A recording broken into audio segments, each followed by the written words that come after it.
Thank you for having me this evening. I'm joining you from Lenape land in New York City, where I was born and raised. I spent over 2 decades living and organizing in Chicago, which is how I came across the Chicago chapter of the National Lawyers Guild.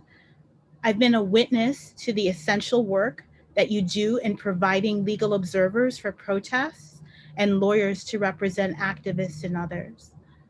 All of the coolest movement lawyers that I know are part of NLG Chicago. A testament to this is that when NLG took a stance to explicitly support PIC abolition nationally a few years ago, many Chicago chapter members were at the forefront of making that happen. For all of these reasons and more, I'm so happy to join you as you celebrate this evening. Dear Governor Cuomo, I have been ruled by, ruined by, convicted of, and survived violence. My 23-year conviction as a first-time offender is directly connected to surviving intimate partner violence. It is imperative that more consideration for commutations be given to incarcerated survivors of domestic violence. I will be 72 upon my release without some relief from your office in the form of a sentence reduction. The dictionary defines a survivor as one who remains alive or existent, who outlives or outlasts. I intend to continue to be a survivor, and I implore you and your office to begin to grant commutations to survivors of intimate partner violence and other racialized, gender-based violence who are in prisons throughout New York State. The current Me Too movement applies to many criminalized survivors. I challenge you and your office to refute what I am calling the too few movement. How many commutations have you granted on your watch? Too few. Thank you. Cynthia Galens. Cynthia Galens is a survivor of 3 abusive relationships, including 2 marriages. The third relationship ended in the death of Kevin Stack, for which she is serving a sentence of 23 years. Cynthia acknowledges that she poisoned Kevin after he had threatened her life and the life of her young daughter. Her intent was for him to be taken to the hospital so that she could make her escape. She expresses tremendous heartfelt remorse for her action, which resulted in his death. Cynthia is 60 years old and uses a cane after a knee replacement. She will be eligible for parole in 2030 at the age of 72. Cynthia is a member of Survived and Punished New York's hashtag Free Them New York mass clemency campaign. Members of SNP New York visit and build relationships with incarcerated survivors like Cynthia.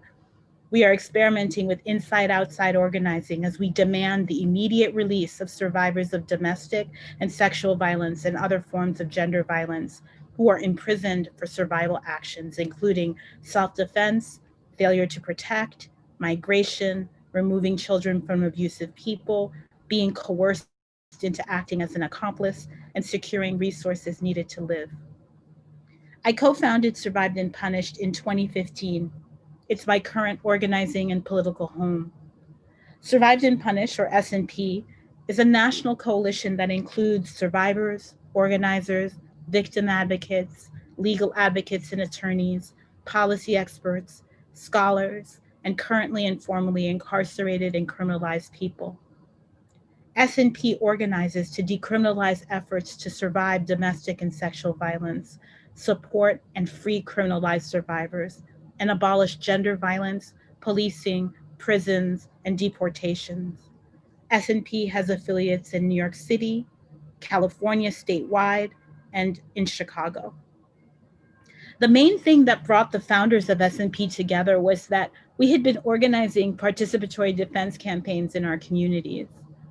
A defense committee or campaign is a grassroots effort to secure the freedom of a person targeted for criminalization through community organizing, political pressure, community education, legal and media advocacy, and other strategies. Defense committees and campaigns have a long history that spanned most of the 20th century.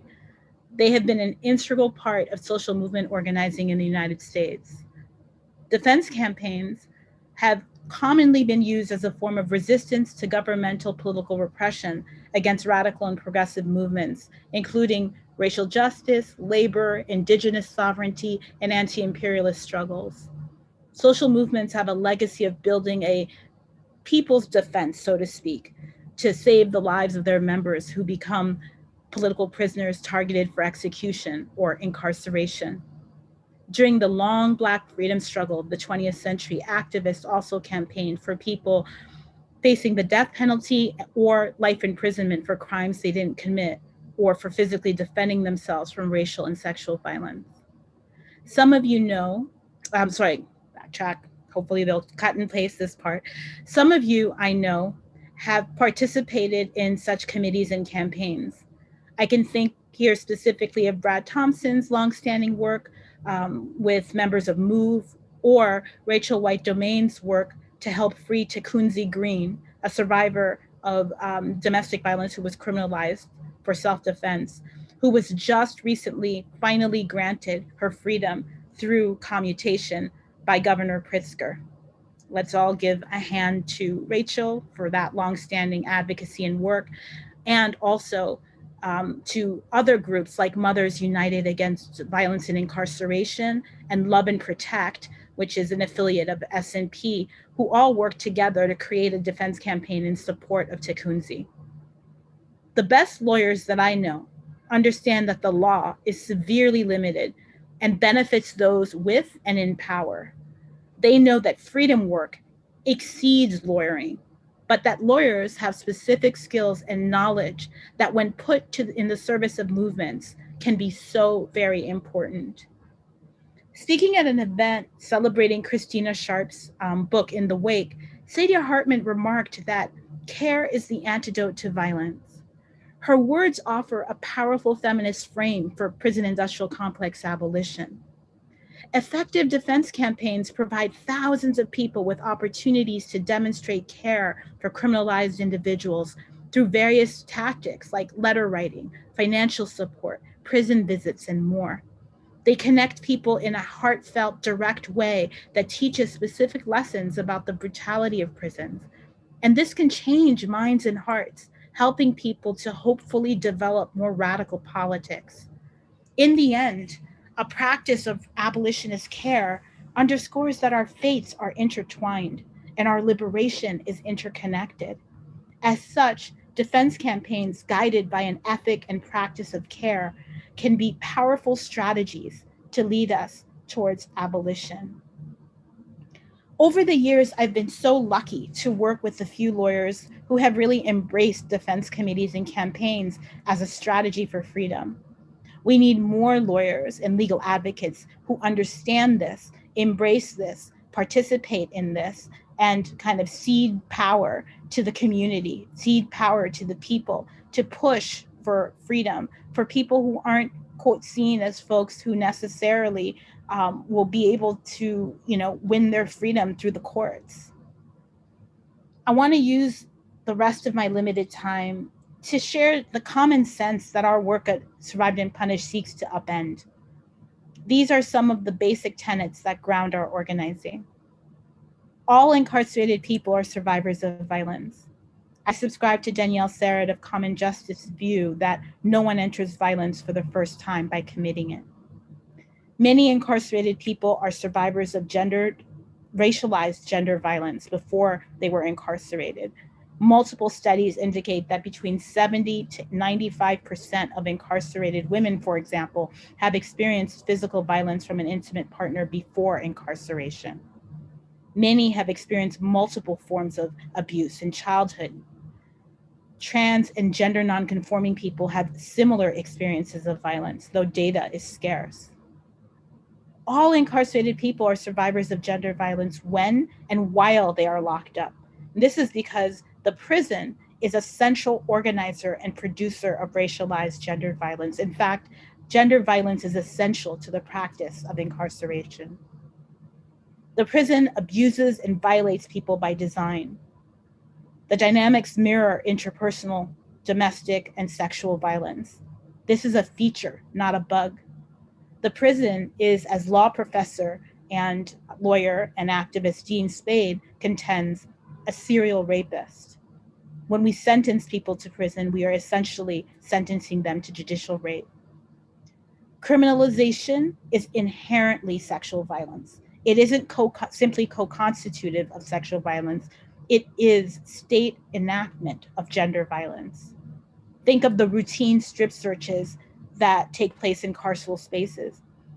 Prisoners are, of course, subjected to these, but so too are the people who come to see them while incarcerated. Cavity searches of people driving their own cars are really just an integral part of policing. The sexual violation of pat downs during stop and frisks. By rigidly so these are all of these ways where gender-based violence is reproduced and maintained by criminalization. As SNP co-founder Elisa Bierria suggests, our political strategies must recognize that racialized gendered violence and state violence are not isolated or oppositional, but in fact integral to each other. Gender-based violence has been enforced by agents of state violence and institutionalized in the form of prisons, jails, as well as in wage gaps and poverty rates and service agencies purporting to protect children by punishing their parents. Therefore, to end gender violence, we must end criminalization.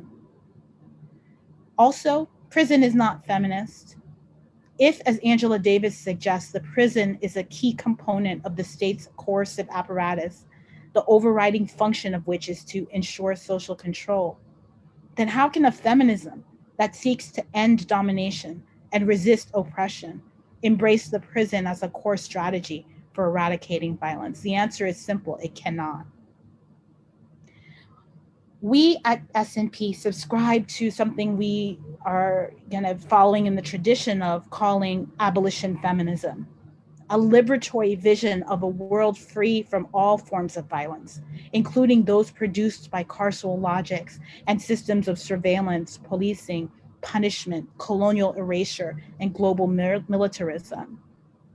We understand that we cannot focus on addressing vulnerabilities through criminalization, which is always racialized, always gendered, always heteronormed.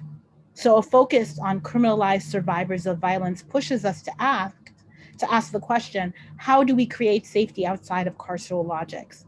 That's where abolition is inseparable from any thought or thinking of feminism, and feminism can't be thought without PIC abolition. That's the point I'm making here tonight. I hope that's something you take away.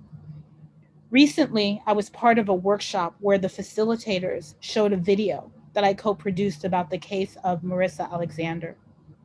At the end of the video was a call to action where we asked people to support the freedom of 3 other incarcerated survivors: Paris Knox, Kai Peterson, and Takunzi Green. As of last week, all 3 of these criminalized survivors are now out of prison and home. Defense campaign work is so important. Just as our forebears did, we at Survived and Punished believe that creating participatory defense campaigns to support the people made most vulnerable to criminalization is essential for educating the public, including prison reformers, lawyers, abolitionists, about the racial and gendered terror of criminalization and incarceration. We know that campaigns which uplift and defend, for example, Black women charged with violent acts like Marissa Alexander and Brescia Meadows, are often the only means for securing their freedom.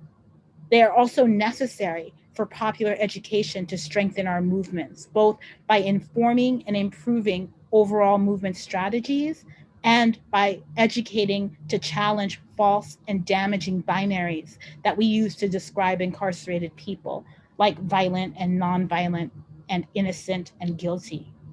Defense campaigns can create new forms of learning and practice necessary for abolition. By organizing to put campaigns like those supporting people in immigrant detention, those criminalized for sex work, and those targeted by transphobic violence in conversation, we can better understand how gendered violence and criminalization actually operate. So I just wanted to take time this evening to make the connections between some of the work I've been engaged in and doing alongside many movement lawyers over many years with work that some of you currently do. And those of you who aren't engaged in this work, you are invited to be part of it, because we need lawyers and legal workers who understand the limits of the law and are willing to engage in building people defense campaigns in the streets and in our communities that will help to free many more people, will push for mass clemency, and will get us towards the point at which we can free them all. I'm so happy to have joined you today. Thank you for having me, and good night.